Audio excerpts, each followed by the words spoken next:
안녕하세요. 미국 주식을 사랑하는 미주달입니다. 어저께 다우라든지 나스닥이라든지 S&P 500이 많이 반등해줬어요. 많이 하락을 했었죠. 보면 지금 대형주들이 많이 이끌었죠. 시장 전체 지수를. 예, 페이스북, 아마존 이렇게 빵 기업들이 지수를 이끄는 바람에 올라가는 주식의 개수는 적었어요. 그런데 내려가는 주식의 개수는 많았죠. 보통 이러면 좋지 않다라고 설명을 드렸고, 그리고 51선 밑에 있는 주식의 개수가 아직도 54%가 넘습니다. 예, 지금 보시다시피 그렇기 때문에 지금 시장 상황이 그렇게 좋지가 않아요. 제가 차트를 통해서 한번 설명을 드려보겠습니다. 예, 여기 차트를 보면 S&P 500은 뉴 하이를 18번 치고 있습니다. 그런데 지금 올라가는 주식의 개수랑 내려가는 주식의 개수가 나타난다고 했죠. 지금 보시면 여기에서 기울기가 음이죠. 그만큼 내려가는 주식의 개수가 더 많다라는 거죠.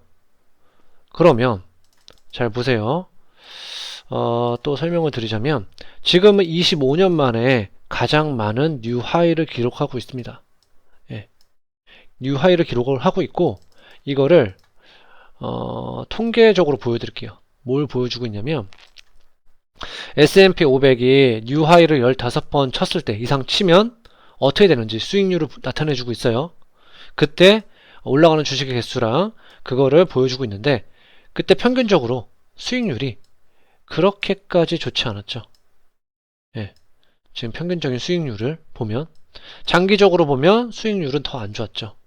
그거를 나타내주고 있고요. 이거를 좀 좁게 보는 통계도 있어요. 보여드리자면 뉴 하이를 10번 이상 쳤을 때 S&P 500이 그럴 때 두 달 동안의 퍼포먼스를 나타내 주는 거예요. 예. 보면 여기서도 지금 수익률을 보면 통계적으로 보면 그렇게 좋지 않다라는 걸 보여주고 있죠. 그러니까 무슨 말이냐면 올라가는 주식의 개수랑 내려가는 주식의 개수, 그러니까 주식이 올라가요. 그러면 올라가는 주식의 개수도 많아야 되겠죠. 근데 만약에 반대로 이렇게 다이버전스가 일어난다. 그러면 수익률이 보통의 경우 이렇게 나타난다는 거예요. 별로 좋지 않다라는 거를 나타내주고 있어요. 예. 무슨 말인지 이해하셨죠? 그래서 지금 통계학적인 자료를 여러분들한테 소개를 시켜드리고 있는 거고요. 또 한 가지 보여드릴 지표가 있어요. 이거는 지금 뭐를 나타내주고 있냐면요, PPI 지수를 말하는 거예요. 생산자 물가 지수를 통해서 퍼센테이지를 나타내는데요. 지금 요번에 발표된 생산자 물가 지수가 231.2예요. 이거를 보여드리자면 프레드 사이트에서 보여드릴게요. 지금 프레드 사이트에서 보면 231.2 맞죠? 그래서 다시 돌아갈게요. 231.2인데 2020년 PPI 지수를 보면 작년 거를 보면 193이에요. 그러면 193에서 지금 231.2까지 올라가는데 퍼센테이지가 올라간 숫자가 19.7%죠.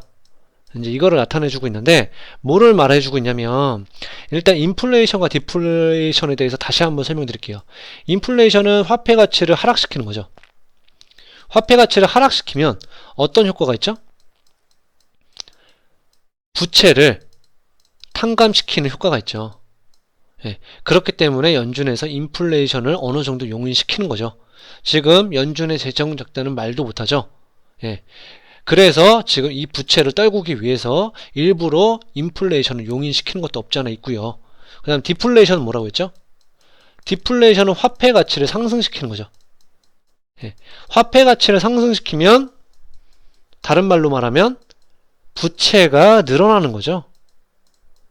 예, 그래서 지금 연준이 디플레이션 파이터라는 게 가뜩이나 재정 적자가 심한데 여기서 부채가 더 늘면 안 되기 때문에 디플레이션을 안 오게 하려고 하는 거고요. 예, 그래서 그 점에 대해서 다시 한번 설명드렸고요. 중요한 건 여기에서 기준점을 보면 물가는 적당해야 되죠. 그래서 지금 9%랑 마이너스 12%로 레벨을 정했어요. 이쪽에 있으면 어느 정도 물가가 안정적이고, 만약에 이 이상으로 오면 여기는 디플레이션이고 여기는 과도한 인플레이션이다. 그렇게 생각을 하시면 될 것 같아요. 예, 그래서 제가 다시 한번 내려가서 설명을 드리자면 여기서 보면 만약에 이 안에 있잖아요. 이 바깥에 있거나, 그러니까 12% 이상 있거나, 이하에 있거나, 아니면 9% 이상으로 가면 수익률을 나타내주고 있어요. 여기서 보면 수익률이 그렇게 좋지 않다라는 걸 보여주고 있는데, 예, 여기 unfavorable 보시죠? 예, 여기 favorable 보면 지금 수익률이 괜찮죠? 예, 물가가 적당하면 수익률이 좋다라는 걸 보여주고 있고, 만약에 물가가 적당하지 않다면 수익률은 다 안 좋게 보고 있죠. 평균적으로 나타내면 이거를 평균적으로 보면, 그래서 에버리지 지금 수익률을 보면 79%고 마이너스 4%라는 거예요. 근데 지금 현재는 어디에 와 있냐? PPI 지수가 지금 아까 전에도 제가 설명드렸지만 19.7%죠. 그러면 이 위에 있죠. 예. 그래서 그거를 통계적으로 나타내주는 지표예요. 그래서 여러분들이 참고를 하면 좋을 것 같아서 지금 같이 가져온 거고요. 예. 그 다음에 또 다른 것도 설명을 드릴게요. 중국 얘기를 안 할래 안 할 수가 없죠. 지금 산업생산이라든지 소매 판매가 다 꺾였습니다. 경제지표를 보여드릴게요. 간단하게만 보여드리자면 지금 소매 판매가 많이 꺾였죠. 8.5%로 예상치보다 많이 꺾였습니다.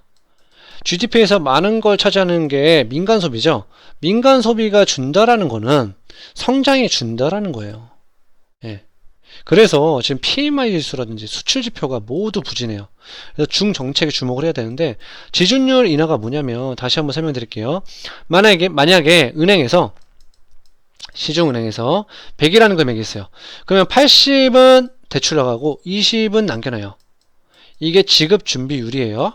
근데 만약에 지준율을 인하한다는 소리는 이걸 10으로 해놓는다는 거예요. 지급 준비율을 10으로 낮춘다라는 거예요. 그럼 대출 금액이 늘겠죠. 예. 그럼 대출 금액이 늘면 유동성을 공급하는 거죠. 그쵸? 그러면 이렇게 되면 어떻게 되죠? 유동성을 공급을 하게 되면 위안화 공급이 느는 거죠. 위안화 공급이 늘게 된다면 위안화가 약세되겠죠. 맞죠? 지금 보세요.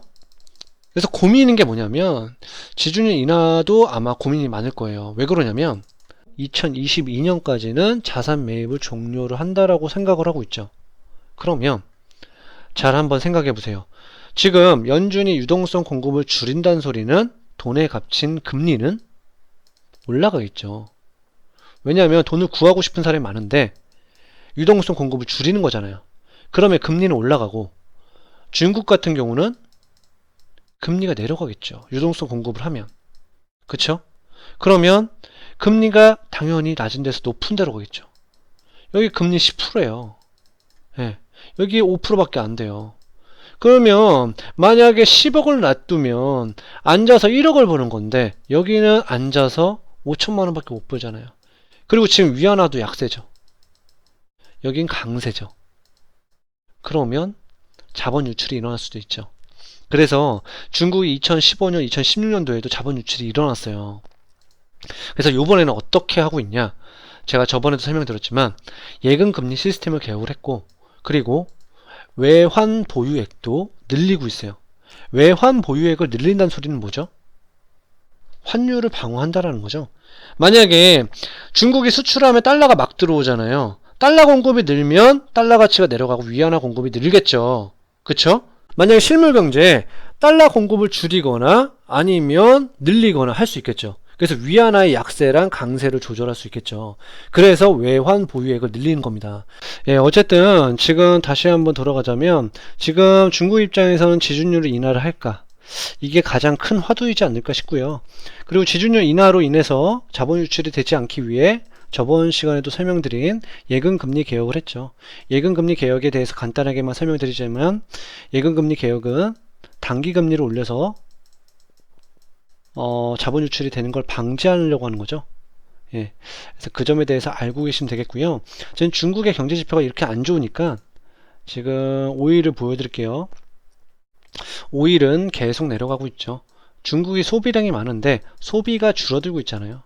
소비가 위축되고 있으면 당연히 이 기름 가격은 내려갈 수밖에 없겠죠. 예. 그래서 중국 얘기는 여기까지 할 거고요.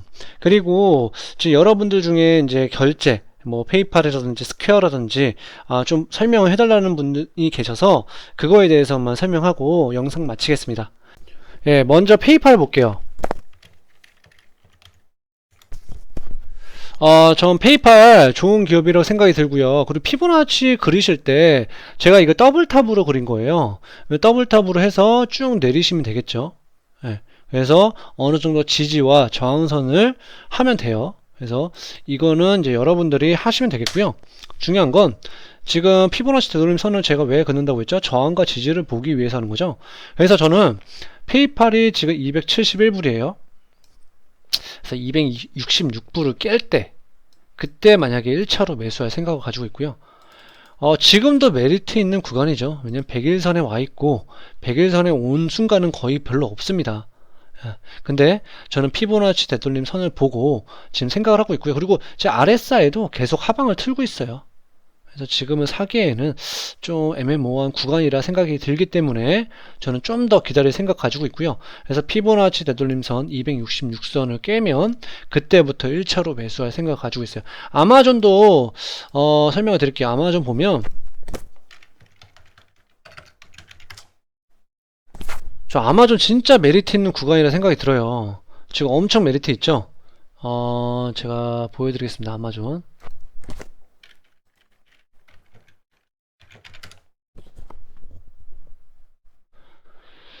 예, 제가 아마존 제가 그때 설명을 드렸는데 이때 한번 이 구간에서 한번 산다고 했죠. 그래서 이 선을 깨면 그때 1차로 매수한다고 했고 저는 1차로 매수를 했고요. 그리고 2차 매수 구간은 3127불 이 선에서 매수를 할 것 같습니다. 이것도 마찬가지로 피보나치 되돌림 선을 그어서 나타내는 거예요. 피보나치 되돌림 선이 신기한 게 뭐냐면 이렇게 그어 놓잖아요. 그러면 저항받고 올라가죠. 그 다음에 저항받고 내려가죠. 그 다음 지지받고 올라가죠. 마찬가지로 저항받고 내려오죠. 예, 여기도 저항받고 내려오죠. 여기도 저항받고 내려오죠. 예, 지지받고 올라가죠. 이런 식으로 하기 때문에 저는 어느 정도 이 선을 보고서 하고요. 그리고 트레이더들도 컴퓨터로 매수할 때 어느 정도 피보나치 되돌림 선을 그어서 이 가격에 맞게 사는 걸로 알고 있습니다. 그 퍼센테이지에 맞게. 그렇기 때문에 여러분들도 참고를 하면 좋을 것 같아서 이 피보나치 되돌림 선을 설명을 드리는 거고요. 그 다음에 피벗 포인트도 있죠. 피벗 포인트도 보면 이거를 피벗 포인트로도 볼게요. 피벗 포인트가 지금 S1이 보면 3165죠.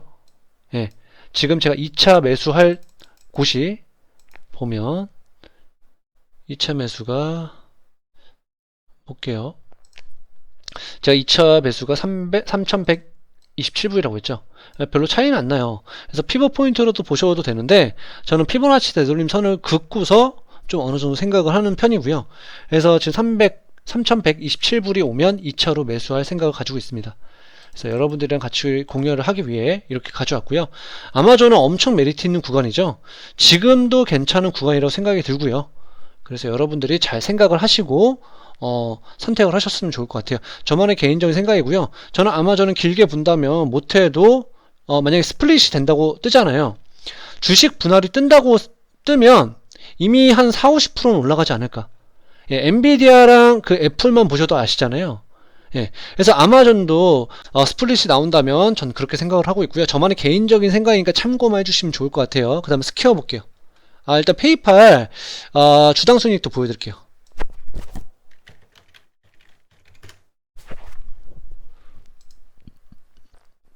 페이팔 보면 주당 순이익 진짜 좋죠.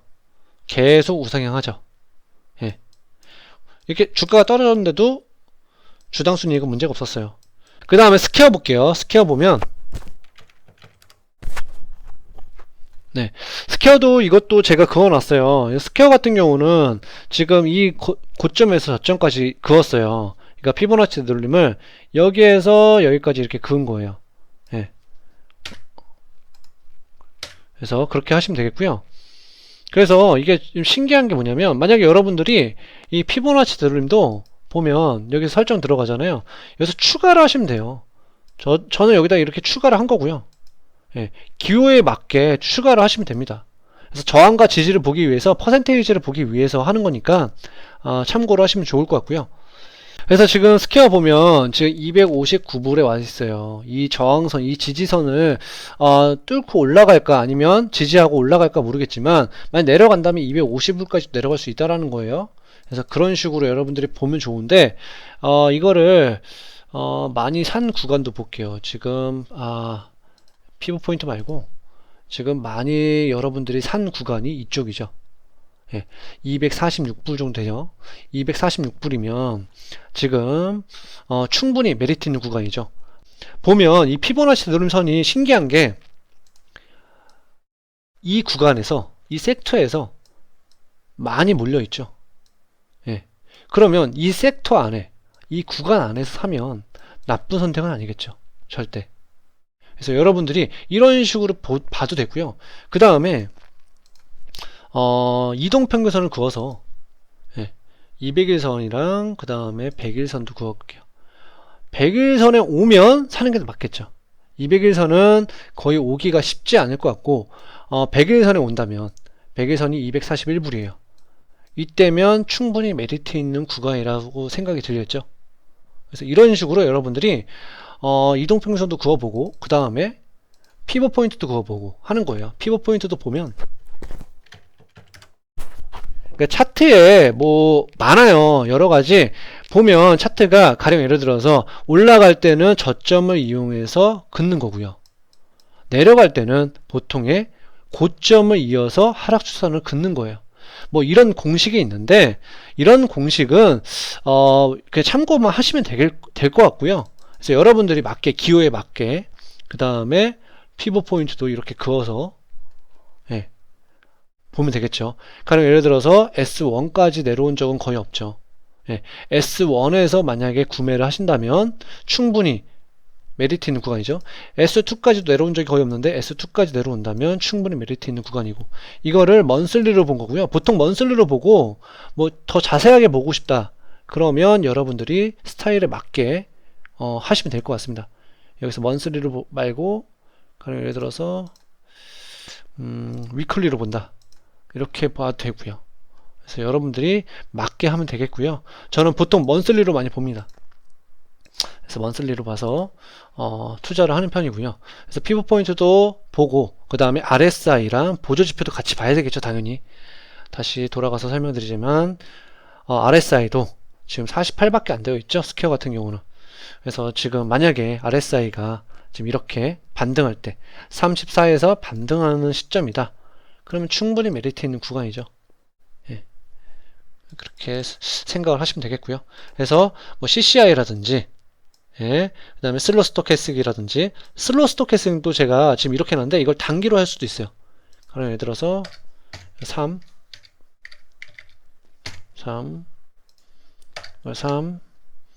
10으로 할게요. 이렇게 하면 단기로도 볼 수 있거든요. 단기로 보면 계속 내려가는 그림이죠. 이런 식으로 여러분들이 설정을 하셔서 보조지표도 이용하면서 투자를 같이 하셨으면 좋을 것 같습니다. 그리고 스퀘어 지금 주당순이익도 보여드릴게요. 스퀘어 주당순이익 보면 좋은 그림을 보여주고 있어요. 계속 스퀘어 보면 좋은 그림을 그려주고 있고 괜찮은 기업이에요. 그래서 지금 결제주에 대해서 페이팔, 스퀘어만 설명을 드렸는데요. 둘 다 메리트 있는 기업이고요. 그나마 더 메리트 있는 기업은 페이팔이지 않을까. 지금 가격대가 싸게 나왔잖아요. 다시 한번 보여드릴게요. 페이팔 지금 페이팔 보면 엄청 싸게 나왔죠. 아직도 메리트 있는 구간이고 여러분들이 충분히 투자해도 나쁘지 않는 구간이라고 생각이 듭니다. 그래서 오늘 제가 준비한 영상 여기까지예요. 그래서 지금 뭐 페이팔, 스퀘어 저만의 개인적인 생각을 담아서 얘기를 했고요.